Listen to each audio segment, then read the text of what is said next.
Welcome to English classes, my dear students. So we have successfully completed the second lesson. Every success story is also a great story of failure. So now in the journey, we are going to the next lesson.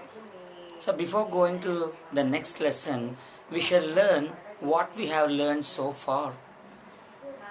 Well, in the second lesson, we learned some beautiful experiences of some great people who succeeded in their lives despite great difficulties in their life. So they never give chance for their difficulties and they tried their level best until they get success.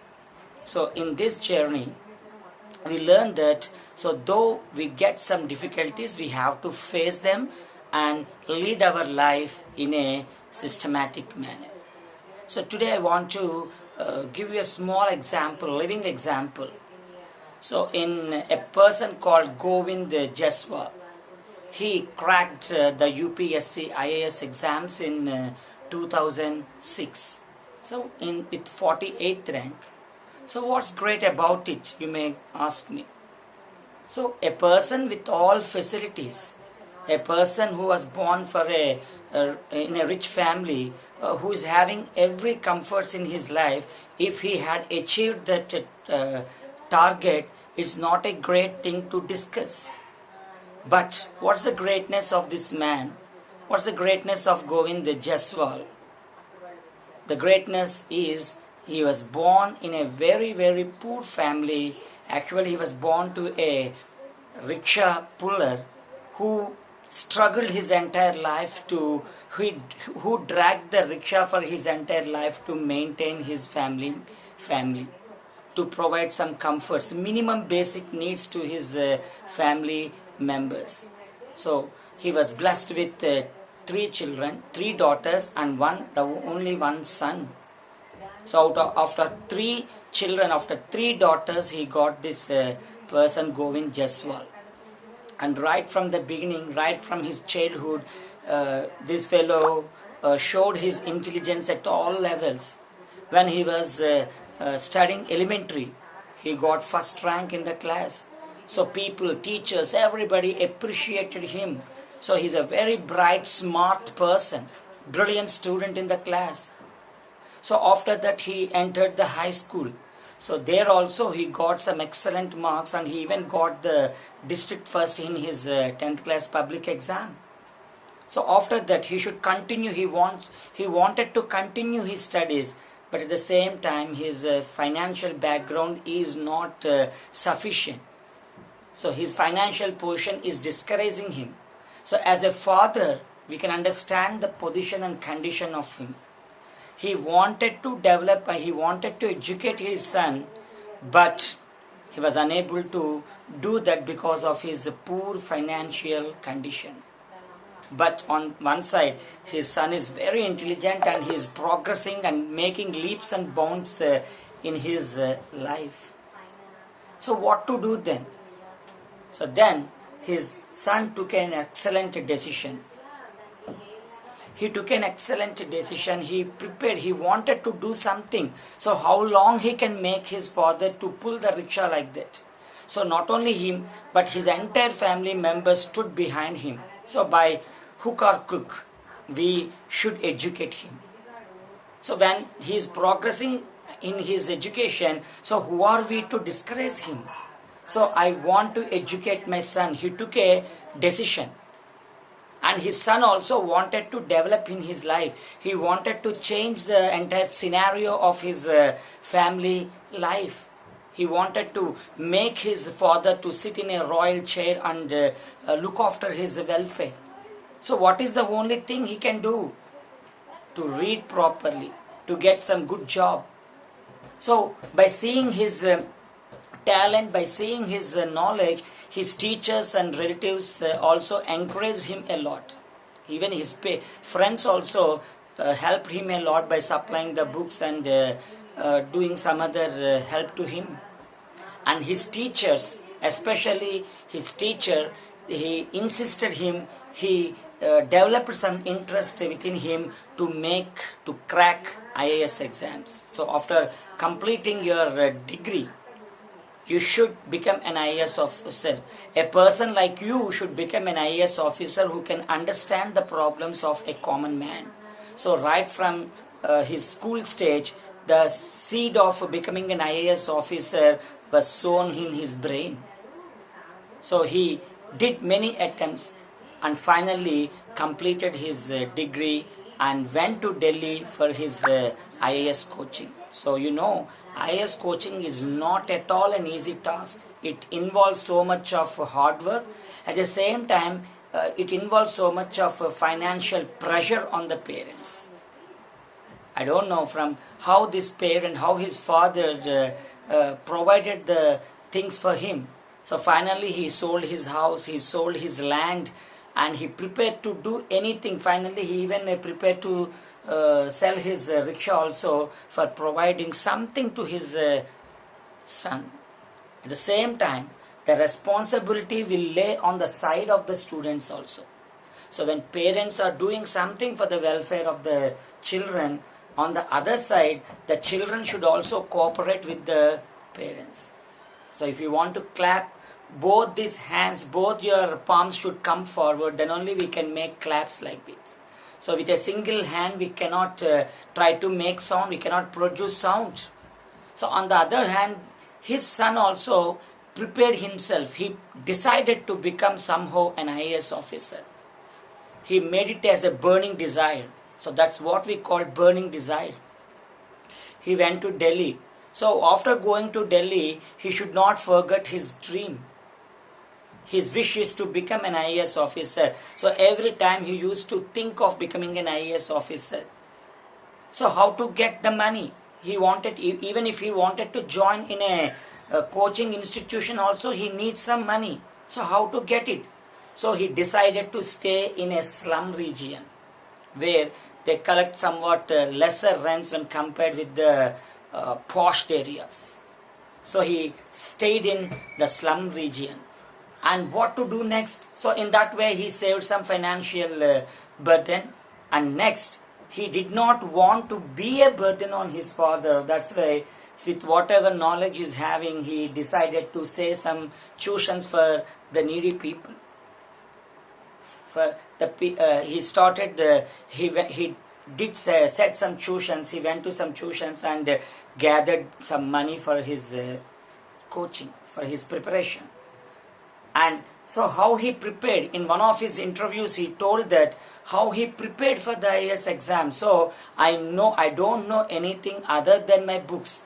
So after saying the tuitions, after returning to his room, he stayed in the room and continuously prepared for 18 hours. He sat before the books. He didn't know other than his books and other than his imaginations, other than his dreams. So like that he prepared for more than 18 hours per day. And ultimately he cracked the IAS in first attempt. In the meanwhile, his father became weak and he could not be able to run the family burden on him. So his sisters, the entire burden laid on his sisters. So on one side family responsibilities, on the other side life aim, life goal. So how to balance all these things is a very difficult chance. So some people might have dropped their attempt and they simply come back to their village and take up the responsibilities and they join in some small jobs and try to maintain the family members. They want to do something for that. That is one side. So some people take decisions like that. And some people, they stick on to their decision. So whatever problems may come to me, but these problems are only for short time. But when I could achieve my dream, I can make my family members happy. So this will be the determination of some people in their life. So finally in 2006, he became an IAS officer, and so after becoming an IAS officer, the interviewer asked him, "What is your how did you feel at that time?" So I didn't know, I didn't understand what happened to me. So just 10 days before the results, his father didn't sleep and didn't eat anything. So that's the ambition of a person. That's what we call the burning ambition, burning desire. So if you can think, so in the last poem also we learned, if a man can think, he can do it. So we can do it. So who is the great inspiration for you means, he said Abdul Kalam is the greatest inspiring person in my life. So he said one quotation, Abdul Kalam said one beautiful quotation. What is that? Dream, dream, dream. Transfer those dreams into thoughts and thoughts into action. So what is the quotation? Dream, dream, dream. We find this quotation in our second unit, face sheet. So dream, dream, dream. Every person should dream about their future, and we should dream in a high way. Never dream in a low way, always dream in a high way. So these dreams, if you go on dreaming like that, that won't give us any result, positive results. So your dreams will remain as dreams. If you go on dreaming like that, what should you do to fulfill your desires? We should transform those dreams into thoughts. So you should think about your dreams. You should always think about your dreams. So transform those dreams into thoughts. And after thinking, so what is the next step? We should put that thoughts into action. So only when you put your thoughts into actions, your dreams will come true. Otherwise, your dream will be, you will also be a daydreamer. So there is no use of dreaming. So without dreaming, there is no thought, and without thought, there is no success in our life. So every person should dream high in their lives. So this is a wonderful quotation, and this quotation inspired this Govind Jaswal very much, and finally he became the IAS officer. So students, why I am telling this example to you? So here the poverty has not hindered his goal. So some people simply try to escape from their targets or desires by saying, I am poor, sir, that's why I can't read. But here poverty is not a hurdle. And even the family problems are also not hurdle for his success. Of course they are hurdles, but he never treated them as hurdles. He went on doing his work, his family members' support, his dedication, his willpower, and his commitment towards his goal. So all these things can be said as best example for a successful person. Success, where is success means? Success is within you. If you think, you can. If you can't think, if you can't, you can't. That's the secret behind the success of every successful people in their life. So do you know why I'm telling all these things? Because our next lesson is about the willpower of a man. So what is the next lesson? The third lesson in the first unit is I will do it. What is the concept? What is the title? I will do it. Yes, I will do it. The name itself, the word itself is giving a command, is representing some command in us. So I will do it, sir. So can you do it means, so I can't do it, sir. Some people may say I can't do it, sir. But some people, so in our classrooms we see the students' confidence. Though they know, or though they get the right answer or not, that is entirely different. But can you do this sum, or can you answer this question means simply they raise their hands and say, sir, I can answer this question. Whether they answer correctly or not is another matter, but the confident levels, the way of coming forward is very important. So first of all, we should come forward. So your attempt itself is a success. So in competitions, especially in elocution competitions, hundreds of students give name for their essay writings, because no need to stand on the stage and no need to see the audience. Just they can write something and whatever they like in the essay writing. But elocution is not like that. We get very few names for the elocution competitions. So very few students give their names, 5 or 6 or 10 like that. So I tell them that stand first. So never give opportunity for your weakness, never show weakness. So stand first, and facing the audience itself is a success. So what do you learn from the first lesson? How to stand on the stage, how to see the audience, how to address the audience. Though you start the speech or not, that is entirely different. So what you should do in the first attempt? So Rome is not built in a day, and our life is not going to develop in the first attempt or within 1 day or 1 year. So we should go on practicing, and every failure is a stepping stone for success. So after attaining the failures and after learning some experiences, we get success in our life, and that success will give you so much of confidence and willpower, and with that willpower we are going to march forward in our life. So recently I have seen the Mangalyaan movie. So in that Mangalyaan movie also, what is the first scene in that movie? Failure. What is the first thing? It begins with a failure. And so many generalists and so many people commented the scientists, saying that our scientists are dumping the entire money in the Bay of Bengal. So it is waste of time and it is waste of money. But what do you see at last? What do you see at the end? So what do you see? We see a success. And in between a success and between the success and the failure, we see the human effort. Without the human effort, we can't do anything. So sometimes we get some hurdles. So you expect something and you get something. You get some result, which is opposite and which is entirely reverse to your ideas. So when you get something negative to your thoughts, we should not stop there.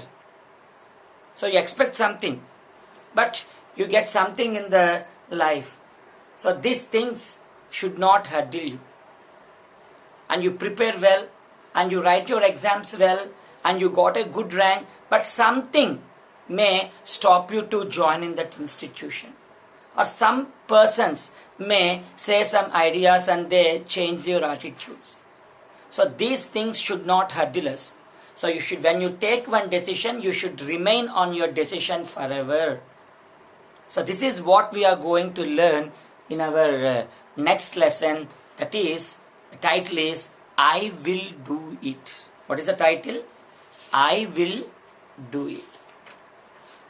So coming to the lesson, first paragraph.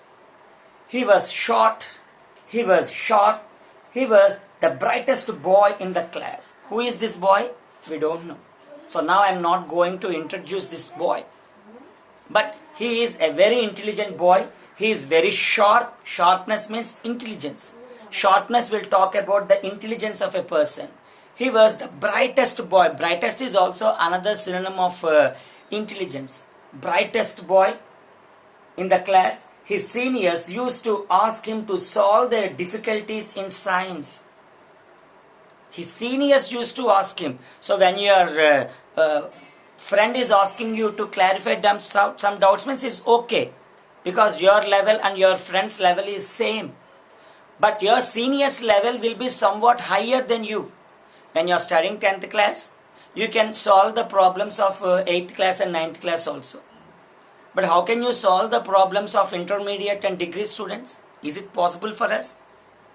But here, this boy is used to solve the problems of some of his seniors, to solve their difficulties in science, not in ordinary subjects. So science, so when you enter intermediate, so in 10th class also you find science to be the toughest subject. So in intermediate the level increases.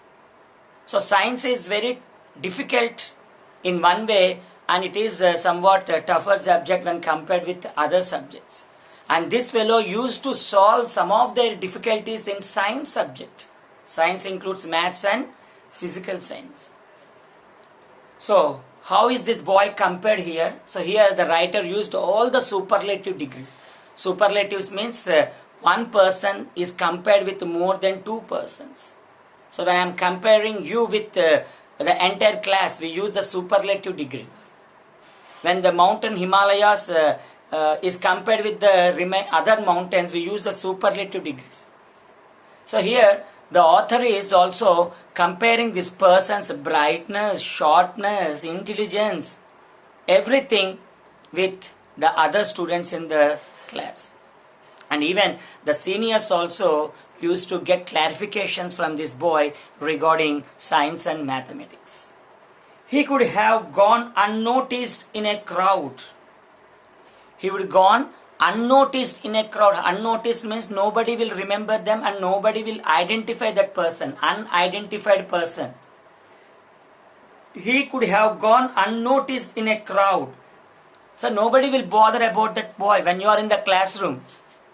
So when you are in the classroom, when the entire class turns towards you and look at you, the teacher put a very difficult question. Nobody in the class is unable to answer that question. But when you raise your hand and answer that question correctly, so the attention of the other students will fall on you. So they look at you like that, with amazement, with wonder. How could this boy able to tell the answer? That means the others' attention will fall on you when you are showing some talent within you.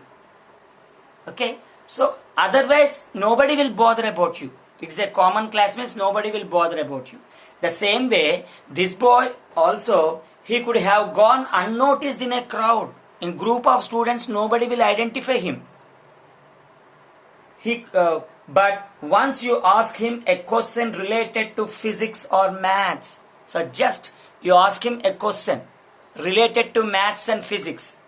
So until then, the unnoticed boy will become a noticeable boy in the class. That means when he start telling the answers, the others should simply open their mouth and look at him with wonder. Now it is chance for others to wonder about this boy's talent and intelligence. In normal class, he is nowhere. He is unnoticed. But when it comes to the subject, he is the only person dominating the entire class. So when you ask him, when you put him a question regarding to physics and maths, there was a spark in his eyes. So we can identify some intelligent students in the class with their sharpness. So how can you see the sharpness of a person? In their eyes. So they open their eyes widely and we can see a kind of light in their eyes while answering the questions and responding in the classroom. So there was a spark in his eyes. He could grasp theories of science faster than the speed of light. So light is said to be the fastest traveler in the universe. So that's why everything is compared with the light speed. And his intelligence and his grasping power and his knowledge is much faster than the light. So here the knowledge is compared with his the fastness, the grasping of the theories. So if you go to intermediate level or even in 10th class also, you find some theories which are somewhat typical and difficult to understand. So in one go you cannot understand them. Again you should repeat, you should ask your teachers to repeat it. You should practice them in your notebooks. Then only we may understand. For example, there is Pythagoras theorem or something, some other theories in our mathematics. So you can't, some of the theories may not be understood in one attempt when you are learning them for the first time, or even you are known person to those theories. Even though if you know the theories, when you are doing revision, we have to learn them and we have to put some practice. But this fellow can understand the difficult problems and theories much faster than the light. So that will tell us about the intelligence of this boy. So the essence of this paragraph is about the intelligence of this person. Who is this person? So the author will explain us or will tell us at the end of the lesson. Until then it is a suspense to us. Next. He came from a poor but educated family. He came from a poor but educated family. Educated families, so if you have some educated parents, you are somewhat lucky. They know the importance of education. So they educate you and they want to see you in a bright position or in a higher position. That's why only educated persons can understand the value of education. Nowadays, so parents are so aware of the education. So though they are educated or not, so many people will approach me and ask me something about their children career. Sir, I don't have any proper education. I didn't attend the school. But my son, my daughter, today we are not finding any gender bias also. So they are giving equal importance to their daughters and sons. Even the government is also providing many opportunities for the children. So what is the main ultimate aim of parents? So they want to educate their parents. They want to see somewhat in a developed position. So that way here he came from a poor family, but his parents are educated and his father was a high school teacher and a vivid reader of English literature. Vivid means great. He read so many books in English literature and he studied so much of literature and he worked as a high school teacher. And a vivid reader of English literature, he, like all the other boys in the class, was trying to get admission into some engineering college. Now we understand that this boy is studying intermediate. So after intermediate, what do you do? If you ask any person, if you ask any MPC student, MPC means maths, physics and chemistry. If you ask any MPC student, that fellow's dream is to become an engineer. BPC students' dream is to become a doctor. And where do you want to join? So they tell us some prestigious schools, prestigious colleges in our country. So every engineer's dream is to join in some prestigious college in the country. And that too we know some prestigious institutions. What are those prestigious institutions called? So today even parents are showing interest and joining their students in coaching institutions right from their 6th class onwards. So what is that prestigious institution?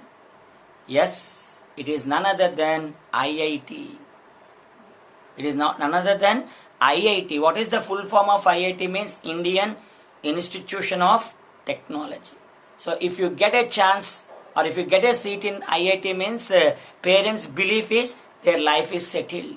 And even students are also struggling a lot to get seats in IIT. Seats are very less, but the competition is very, very heavy. So it's very difficult to pass the entrance exam itself. So it was the dream of every student in the past, in the present and in future also. They want to join. So if you get admission in IIT, means your life is settled. So you don't need to think about your future. And you become a great engineer and you also become a great useful engineer to our country. That was the dream and the aspiration of all the engineering students. And this fellow, like all other boys in the class, was trying to get admission into some engineering college. Some engineering college. But the brighter ones wanted to study in the Indian Institution of Technology. If you are a bright student and if you have the guts of writing the entrance exam, if you have that willpower, so everybody will dream for getting seat in IIT. So like that, this fellow is also trying to join in that great institution. So here, so did he get the seat?